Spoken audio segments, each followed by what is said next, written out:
Welcome back, and we're starting with the long tunnel that we've all had to go through, the roller coaster that the entire nation has been going through in the last 6 months, and the one that is taking the world by storm, the one that has led to a situation where President Obama, his wife Michelle Obama, Alicia Keys, P. Diddy, all the celebrities all around the world, they've all had to key in because one way or the other, they're all parents. And they're all people that care about girls. And we're talking about the Chibok girls here. The situation we've had where over 200 girls were abducted by Boko Haram, and somehow some of them escaped, and there's been all kind of acrimonies and all kind of allegations that this is a party politics issue, which it should not be, because we're talking about living being that did not belong to any political party. They are minors, but yet their issues were politicized. Well, it looks like we're just about arriving at the end of the tunnel, but we're not sure yet. We're hoping this will be the end of the tunnel. And to have this conversation with us this morning, I've got in the studio the leader and convener of Bring Back Our Girls campaign group, former Minister of Education, Dr. Oby Ezekwesili. Good morning, and great to have you here this morning. Good morning, Kayode, and we will do better introductions when we get on with the discussion. Okay. Then I also have on the other side Mr. Akin Oshintokun, who is a former presidential spokesman. Great to have you here. Thank you. And just beside him is very Reverend Shalama Kendipe, who's a parent and also a minister in charge of Zion Methodist Church. Good morning. Good morning, sir, and welcome to Sunrise. Let me start with someone who has been in the forefront of Bring Back Our Girls campaign, and someone who's also a parent and who's been extremely passionate to a point where some people wonder what's her interest in all of this. Let me start by asking, this is where we are as of today. I said last night we were told that there's been a truce with Boko Haram, and one of the things insinuated, it was not clearly stated, it was insinuated that there is a possibility that early part of next week we just might be seeing the girls being released by Boko Haram as part of this truce and ceasefire that we're told is now in place with Boko Haram and the federal government of Nigeria. What is your thought about that? We articulated our thought about this already in a statement that we issued last night, basically saying that we are extremely anxious, cautiously optimistic, and the reason is simple. There have been many other times that allusion to the girls being freed had been made and had come out of government sources. We want to completely, as any parent would, believe that this time around we're not going to get any recanting of what has been offered the public already concerning the girls. So we are really holding our hands this way. Because, I mean, if just having hope can make these girls come back, they would have come back by now. Because we've been a group that's been so hopeful for these girls.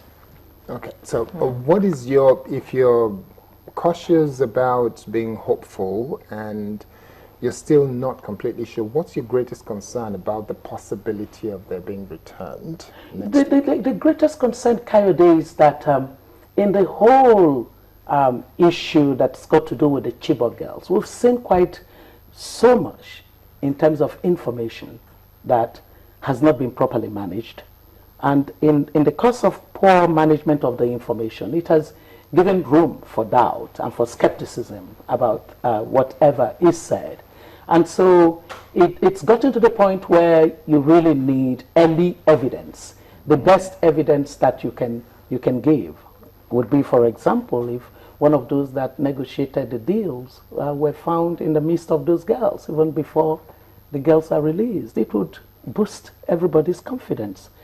We can't wait to see these girls. It would be just the most brilliant thing that would have happened. Okay, For these before I girls to be move there. on to other guests, let me ask you then, what's your, how serious or how deep or how, can't find the right words, but I'll say how serious is your doubt about the possibility of this? Would you say just a little or it's quite a lot? Or For the sake of the girls, I'd love to have zero doubt.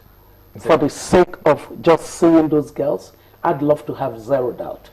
We can't wait for I'm this sure to be most true. parents would agree with you on Yes, that one. yes. Zero doubt. Zero Everybody's doubt. hopeful. Yes. 100% Yes. hopeful. Yes. Now let me swing to this side, Aki.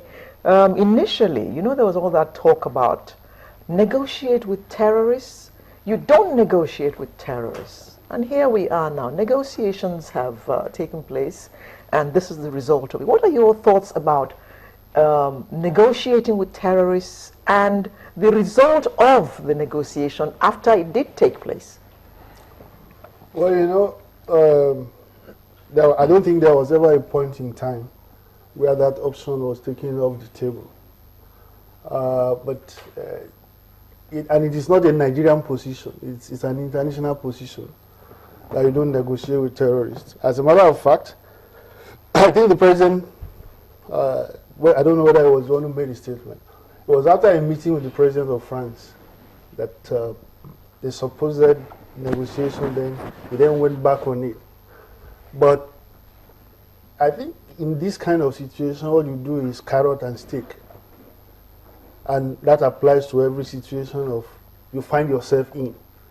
Even the most powerful country in the world, they may not say so openly, but right there you find at all times, because you cannot say you are ruling out. You just say, well, look, if the terms they are offering is acceptable to you, I cannot say I will rule out negotiation with Boko Haram. If Boko Haram, for instance, gives me a condition that is acceptable, so why would I then rule out negotiation? And again, of course, you know, if you want to be effective, and I think this is the reason why this will succeed, you know, you don't reveal all what you are doing in the public glare, you know. And as we, of course, we have learned from the history of this Chibok crisis, it's prone to internal manipulation and things like that. And emotions are exploited. But it's a political season. So, but you don't know how much of it is lost in political, you know, tic-tac. You hear the APC spokesperson yesterday saying, from what he was saying, you may even draw the conclusion that are these people really interested in these girls coming back? He was accusing the president, preparing the mind of the public that it is to the political advantage of the president to do it now. Why didn't he do it before? Right? So these are the kind of things that a lot of these, the crisis was lost in manipulation. Okay.